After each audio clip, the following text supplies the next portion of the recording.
Assalamualaikum warahmatullahi wabarakatuh.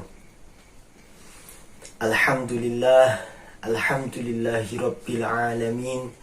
Wabihi nasta'in wa ala umurid dunya waddin.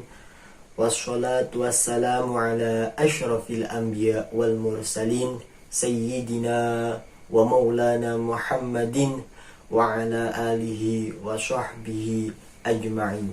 Amma ba'du. Pertama-tama, marilah kita panjatkan puji syukur kehadirat Allah Subhanahu wa ta'ala yang senantiasa telah melimpahkan rahmat, taufik, serta hidayahnya kepada kita semua, sehingga dengan sampainya hari ini kita selalu senantiasa dalam keadaan sehat walafiat, sehingga kita tetap bisa beribadah kepada Allah Subhanahu wa ta'ala, menjalankan perintah dan juga menjauhi larangan dari Allah Subhanahu wa ta'ala, biqauli alhamdulillahi rabbil alamin.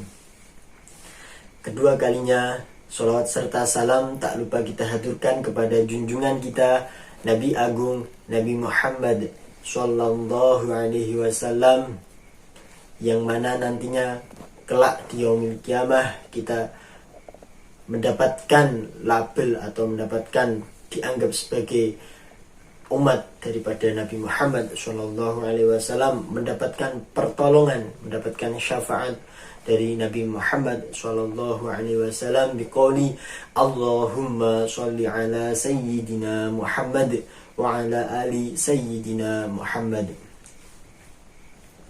Hadirin hadirat rahimakumullah, pada kesempatan kali ini kita akan membahas sedikit tentang amal soleh dari hadis Nabi Muhammad Sallallahu Alaihi Wasallam yang berbunyi, an Abi Hurairah radhiyallahu anhu qala Rasulullah sallallahu alaihi wasallam, idza mata ibnu adama inqata'a amaluhu illa min salasin, shadaqatin jariyatin aw ilmi yuntafa'u bihi aw waladin shalihin yad'u lahu, rawahu Muslim. Dari Abu Hurairah radhiyallahu anhu berkata, Nabi Muhammad sallallahu alaihi wasallam bersabda, idza mata ibnu adama inqata'a amaluhu, bahwasanya ketika telah meninggal dunia anak Adam atau manusia, inqata'a amaluhu, maka terputuslah amal solehnya, illa min salasin, kecuali tiga. Apa itu tiga tadi? Yang pertama adalah shadaqatin jariyatin, sedekah jariyah, amal jariyah. Yang kedua, au ilmi yuntafa'u bihi, yang kedua adalah ilmu yang bermanfaat. Yang ketiga, au waladin sholihin yad'u lahu, yang ketiga adalah anak soleh yang selalu senantiasa berbakti kepada kedua orang tuanya dengan cara mendoakan kedua orang tuanya. Itu tadi hadis yang diriwayatkan oleh Abu Hurairah yang berisi tentang terputusnya amal jariyah atau amal soleh daripada manusia kecuali tiga. Yang pertama yaitu sedekah jariyah. Sedekah jariyah adalah sebuah perbuatan ataupun amal yang mana pahalanya itu tidak akan terputus, akan selalu senantiasa mengalir hingga anak Adam atau manusia itu meninggal dunia. Sedekah jariyah tidak selalu berupa tentang materi. Oke, baik, manakala kita mempunyai materi lebih, mari kita menggunakan materi ataupun harta yang kita punyai untuk selalu senantiasa kita gunakan dalam hal bersedekah.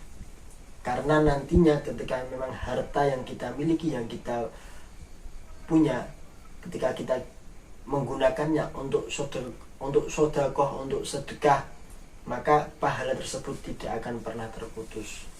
Salah satunya contohnya adalah manakala kita memiliki tanah, kita mewakafkan tanah tersebut untuk pembangunan masjid, untuk pembangunan madrasah, untuk pembangunan pondok pesantren.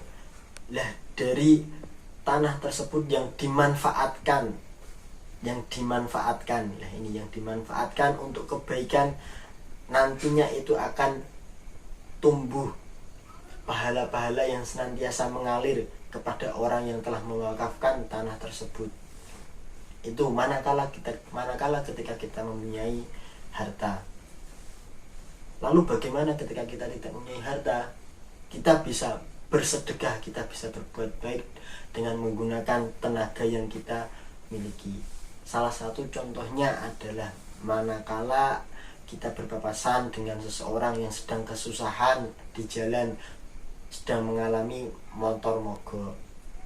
Lah kita punya keahlian, kita punya tenaga untuk membantu. Oh, kita bisa memperbaiki kendaraan yang mogok. Lah kita gunakan tenaga kita untuk membantu seseorang.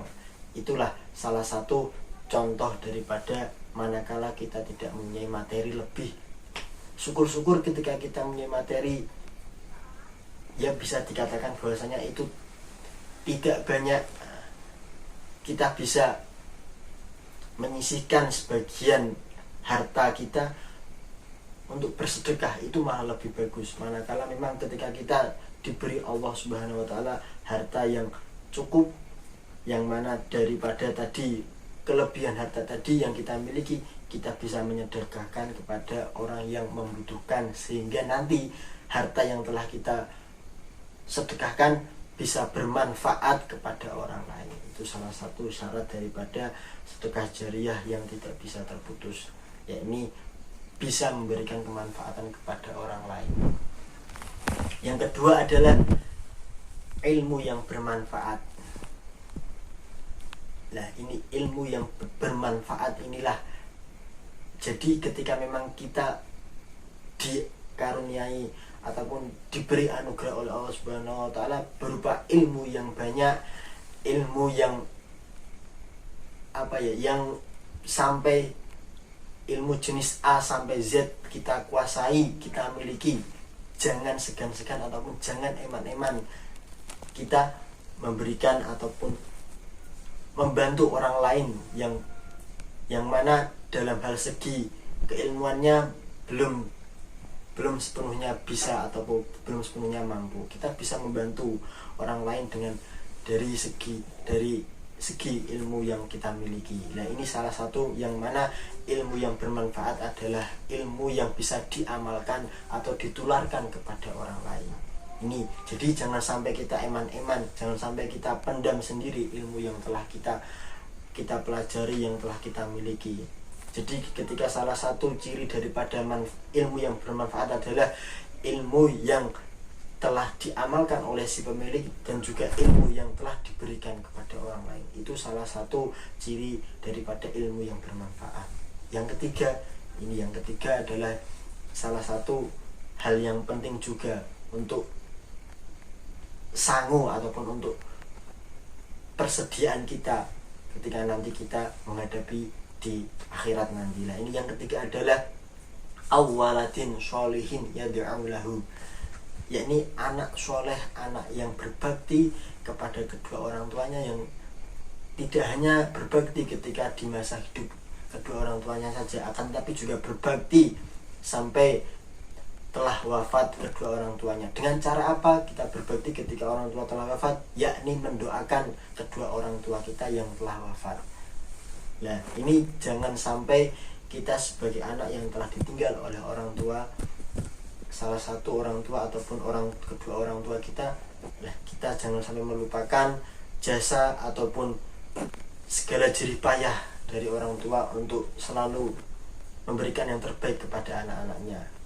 Bagaimana cara kita membalas ketika orang tua telah meninggal?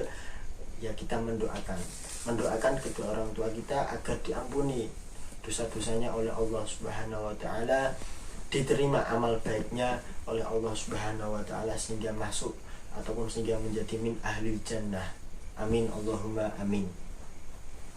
Itu tadi tentang 3 amal soleh yang tidak akan terputus setelah meninggalnya ataupun ketika telah meninggal anak Adam atau manusia. Pahala-pahala dari ketiga amal soleh tadilah yang akan terus mengalir, akan terus bermanfaat kepada kita nantinya di alam kubur, ketika kita sudah dalam keadaan tidak hidup di dalam dunia. Itu tadi amal-amal soleh, 3 amal soleh yang senantiasa mengalir terus pahalanya, tidak akan pernah terputus. Jadi semoga selalu senantiasa kita menjadi insan yang tidak hanya hidup untuk diri kita sendiri, akan tetapi kita juga bisa menjadi pribadi ataupun insan yang mudah untuk bersedekah, menjadi insan ataupun pribadi yang selalu senantiasa mengamalkan ilmu kita, memberikan ilmu kita kepada orang lain, selalu senantiasa menjadi insan yang berbakti kepada orang tua, tidak hanya selama masa hidup kedua orang tua, tapi juga ketika memang orang tua telah meninggal dunia. Semoga tadi menjadi insan yang selalu senantiasa mengikuti tuntunan daripada Nabi Agung dan juga Allah Subhanahu wa Ta'ala. Oleh sebab itu, ketika memang kita memiliki ilmu yang banyak, maka jangan sampai kita eman-eman, jangan sampai kita tidak memberikan ilmu kita kepada orang lain. Ketika memang kita telah diberi oleh Allah Subhanahu wa Ta'ala harta yang melimpah, maka jangan segan-segan ataupun jangan eman untuk memberikan ataupun untuk bersedekah dari sebagian harta kita untuk memberikan kemanfaatan kepada orang tua, kepada orang lain. Lalu ketika memang kita telah tidak memiliki kedua orang tua, atau dalam hal telah ditinggal oleh kedua orang tua kita, maka bagaimana kita untuk bisa berbakti? Ya, kita mendoakan kedua orang tua kita. Oleh sebab itu, tuntunan ataupun ajaran-ajaran yang telah dibawa oleh Nabi Muhammad SAW hingga sampai saat ini, mari kita jaga, mari kita amalkan, ataupun minimal lah kita selalu mengingat bahwasanya kita menjadi orang Islam itu karena salah satunya berkat daripada doa Nabi Muhammad SAW, sehingga turun-temurun daripada ahlul bait dari Nabi Muhammad SAW, sehingga ajaran-ajaran itu sampai kepada ulama-ulama pada hari ini atau masa sekarang ini. Selalu senantiasa kita selalu bersyukur karena telah berada di jalan Allah Subhanahu wa Ta'ala. Salah satu sholawat yang berbunyi ahlu baitil mustafa tuhuri hum amanul ardi fadzakiri. Ahlu baitil mustafa tuhuri, ahlul bait daripada al mustafa Nabi Muhammad SAW, ahlul baitil mustafa tuhuri yang telah disucikan, atau mereka adalah insan-insan yang suci. Ahlul baitil mustafa tuhuri hum amanul ardi fadzakiri, bahwasanya beliau ataupun mereka ahlul bait dari Nabi Muhammad SAW hum amanul ardi, bahwasanya mereka adalah pemberi aman ataupun yang mengamankan, atau istilahnya karena adanya ahlul bait itu tadi, sehingga sampai saat ini bumi ataupun umat manusia, atau khususnya dalam hal segi umat Islam ini selalu senantiasa dalam keadaan aman. Karena apa? Karena mereka adalah ahlul bait dari Kanjeng Nabi Muhammad SAW. Dan semoga karena beliau atau para ahlul bait keturunan dari Nabi Muhammad SAW, kita selalu senantiasa diberikan kemanfaatan, selalu diberikan atau ditunjukkan dalam hal kebaikan, dan semoga nantinya kita diwafatkan dalam keadaan husnul khatimah dan juga wafat dalam mengikuti jalan mereka, yaitu ahlul bait, para ulama. Dan manakala nantinya kita dalam menghadapi dunia ini, kita selalu senantiasa terjaga dari fitnah-fitnah akhir zaman. Itu yang dapat saya sampaikan, kurang lebihnya mohon maaf. Akhirul kalam, wallahul muwaffiq ila aqwamit thoriq. Assalamualaikum warahmatullahi wabarakatuh.